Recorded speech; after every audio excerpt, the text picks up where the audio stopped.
What's up, everyone? Welcome back to the channel. It's your boy, Shane Rowe. Guys, grab your Yardie's coffee, hit the like button, and hit the subscribe button. Thank you very much. And let's get caffeinated, guys, because at least on this Monday morning, we got some coffee. This is, excuse me, a damn fine cup of coffee. Guys, another day in the Premier League and another disappointment from Manchester United. I don't know how we're still doing it. Second game of the season and we lost against Brighton, and we've been making this kind of a habit in the last few seasons. Let it out. Let it out. They've beaten us back and forth, and yeah, it's the Premier League and any team can play any team and beat them, but we need to start being the exceptions to these rules, right? And obviously, it's either we just produce a bunch of ballers throughout the Premier League, but somehow our players always come back and bite us in the butt. And yes, the weekend was no different. Danny Welbeck, 30-something, still scoring goals. So, you know, shout out to him. Keep doing his thing. I'm not mad as long as they're performing. You're a victim. Here we go, CSI. The onus is on us to perform, right? So let's talk about us for a minute. Now, as far as the defense goes, De Ligt, always a baller, always doing his job, and you know, impressive.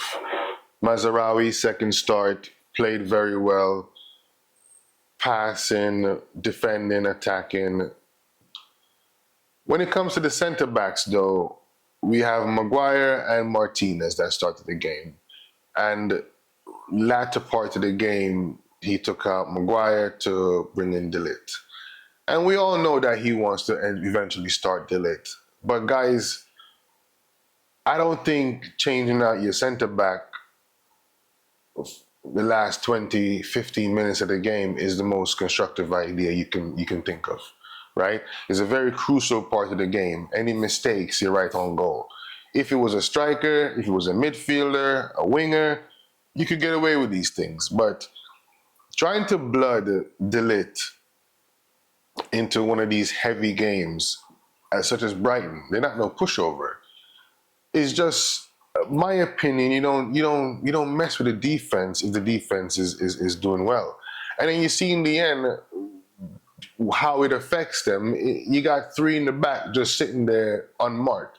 I'm not enjoying it. I'm not. I hate it. I hate it.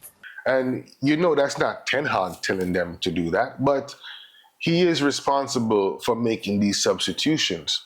And when you're throwing off the rhythm of the back four, it's bound to be mistakes, and the mistakes are too close to the goalposts, right? So I want to defend Ten Hag, but sometimes the things that Ten Hag does are a bit indefensible. Let's move into the midfield / the attack area. And the first thing I want to talk about, well, we're going to talk about them together, right? Because it kind of goes, one hand washes the other. Mason Mount keeps starting the game. And I'm not against Mason Mount. I'm not saying he didn't have a good game. I'm not saying that he didn't play well. But here's my question to you, and please answer me down in the comments. Would Mason Mount start if Højlund was there? Because if Højlund is playing the game, who are you taking out? Are you taking out Bruno? Are you taking out Casemiro, or are you taking out Maino? You're not taking out Maino, you're not taking out Bruno. He leaves only Casemiro. And I don't think Maino and Mount can handle that 6 and 8 role. And I don't think Bruno really wants to do it. And I'd rather have Bruno up front creating, right? So what are you going to do? Put him on the left or put him on the right? On the left, we have Ahmad. We're not benching Ahmad because, again, Ahmad is producing the goals and producing the chances for us, which leaves us to Rashford. But why are we going to bench Rashford to go put on Mount when we have Garnacho sitting on the bench, when Garnacho should be the rightful starter in that left side position? So the front side should be Garnacho on the left, Højlund up front and Ahmad on the right side. If we don't have Højlund, as we don't right now, and we have Zirkzee sitting on the bench, don't tell me he's not fit, because the man went to the Euros. So he's fit enough for the Netherlands, and he had like maybe 2 weeks break. He's not fit enough to where he can't play 60 minutes starting. Why do Ten Hag try to bring on his plan A at the end of the game and start with plan B at the beginning of the game? Why is Mason Mount starting over the natural striker in that position? If Højlund is there, we're going to put Højlund there, we're going to put Bruno behind him, and we're going to put Maino and Casemiro, ideally, and then the unbenchable Rashford on the left side and Ahmad on the right side. So where is Mason Mount in this picture if Højlund is fit? So why are we forcing this idea of Mason Mount? I get that he has the number 7 jersey, but Jesus, like, stop with it, man. This experiment that you're doing until Højlund comes back, it's driving me mad. We all know the starting 11. We all know what the front 4, front 5 needs to be, except Ten Hag. And at this point, it's getting indefensible. On top of it, Rashford. Rashford has not produced £300,000 a week worth of work in the last 9 months, but yet we still start this man every single game. Garnacho comes on, produces. Ahmad stays on, produces. But then comes to the substitutions and you take off Mason Mount and you take off Ahmad before you take off Garnacho. Before you take off Rashford.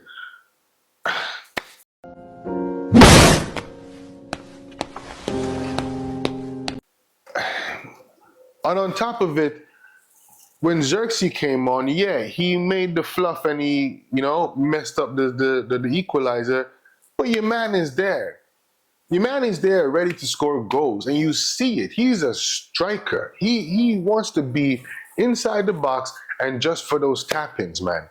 And we try to do this at the end of the game as opposed to the beginning part of it. And it's frustrating to watch because drink the coffee, it'll make you feel better. If we're not going to use Mason Mount or Bruno, which Bruno just signed a new contract, so we're using Bruno. If we're not going to use Mason Mount when Højlund comes back, why are we using him now with the second striker just sitting there on the bench gathering dust? Especially if Ortega comes in from PSG, because we're about to sell McTominay. Shout out to McTominay, go get some game time, my man. But we even have proper holding midfielders coming in to do that dirty work job of Casemiro, who's obviously losing his legs now, right?